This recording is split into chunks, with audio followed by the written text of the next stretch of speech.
2018-এর টালাপল্লীর যে মূল ভাবনা সেটা হলো বাঁচুন এবং বাঁচতে দিন।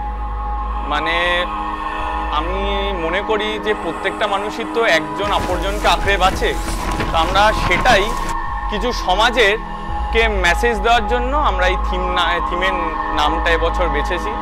এবছর আমাদের মূল ভাবনাটা মূলত একটা সমাজ সচেতনতামূলক, মানে যেখানে আমরা সকলকে বার্তা দিচ্ছি যে প্লাস্টিক যেভাবে গ্লোবালি আস্তে আস্তে মানে মানুষের একখানা মানে সর্বনাশের কারণ হয়ে দাঁড়াচ্ছে।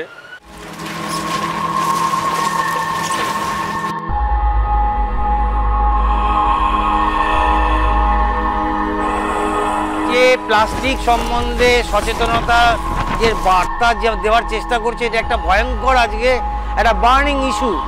এবং এখানে ও যেটা দেখাবার চেষ্টা করেছে সেটা হচ্ছে যে প্যারাসাইট গাছগুলো যেরকম সমস্ত বাড়ির দেয়াল বেয়ে উঠে যে সমস্ত বাড়িটাকে গ্রাস করে, সেরকম প্লাস্টিকগুলো যেন প্রত্যেকটা বাড়ির গা বেয়ে যাচ্ছে। এই যে বার্তাটা, এই বার্তাটা একটা অসম্ভব একটা কি বলবো একটা ভালো এই সময়ের পক্ষে সব থেকে জোরালো একটা বার্তাও দেওয়ার চেষ্টা করছে। এবং এখানে মানুষজন সত্যিকারে আজকে এই প্রজন্ম বিপন্ন হয়ে গেছে। আজকে সারা পৃথিবীর সমস্ত প্রাণী জগৎ আজকে এই প্লাস্টিকের মুখোমুখি হতে হতে হতে হতে তারা শেষ হয়ে যাচ্ছে। প্রথম কথা হচ্ছে যে সামুদ্রিক প্রাণীরা সব থেকে বেশি বিপন্ন হয়ে গেছে, কেননা এই প্লাস্টিক তারা খেয়ে ফেলছে। এবং প্রায় দিন আমরা যারা কনসাস, যারা আমরা দেখি, বিভিন্ন গুগল সার্চ করি বা এই খবরাখবর রাখি, তারা জানি যে বিভিন্ন প্রাণী জগৎ কীভাবে বিপন্ন হয়েছে। এবং সেখানে এই আমাদের যে মণ্ডপ, সেই মণ্ডপের মধ্যে কিন্তু এটা তুলে ধরার চেষ্টা হয়েছে ভীষণভাবে।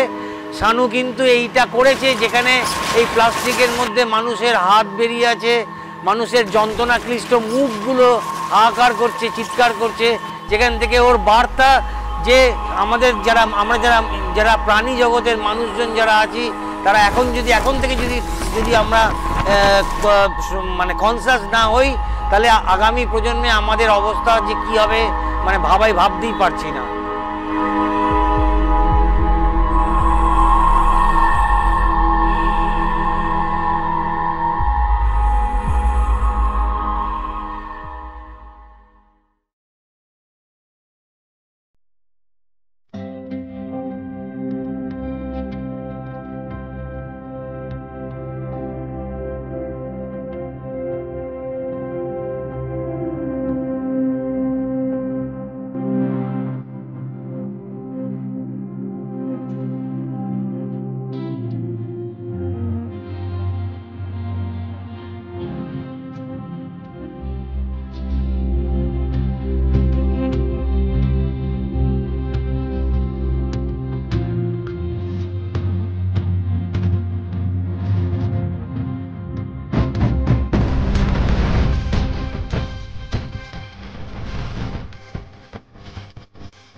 আমাদের মণ্ডপটা মূলত এবছর তো তৈরি হচ্ছে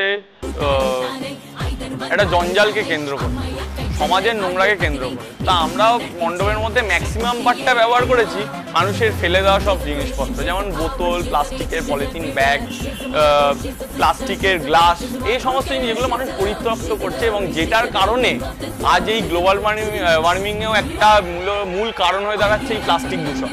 তো সেই জিনিসগুলোকেই আমরা মণ্ডপের মধ্যে জড়ো করেছি এবং মানুষকে সেই ভয়ানক রূপটা দেখাবার চেষ্টা করছি।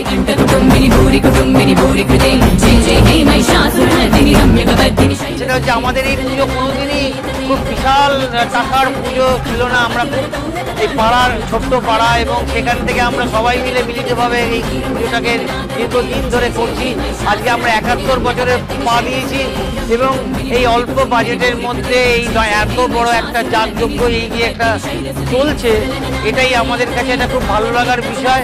এবং সব থেকে বড় কথা, শানু এই সারা বছর ধরে ও বসে বসে প্ল্যান করে, এটা কাটে ওটা কাটে এরপরেই করে, এইভাবে ও আস্তে আস্তে এইটা তৈরি করছে। এবং আমাদের ক্লাবের তরফ থেকে ওকে অসংখ্য ধন্যবাদ, এবং আপনাদের সবাইকে আমরা আহ্বান জানাচ্ছি যে আপনারা আসুন, আপনারা আমাদের ঠাকুর পুজোর মণ্ডপ ঘুরুন, এবং কনসার্ট এবং প্লাস্টিককে আপনারা বর্জন করুন।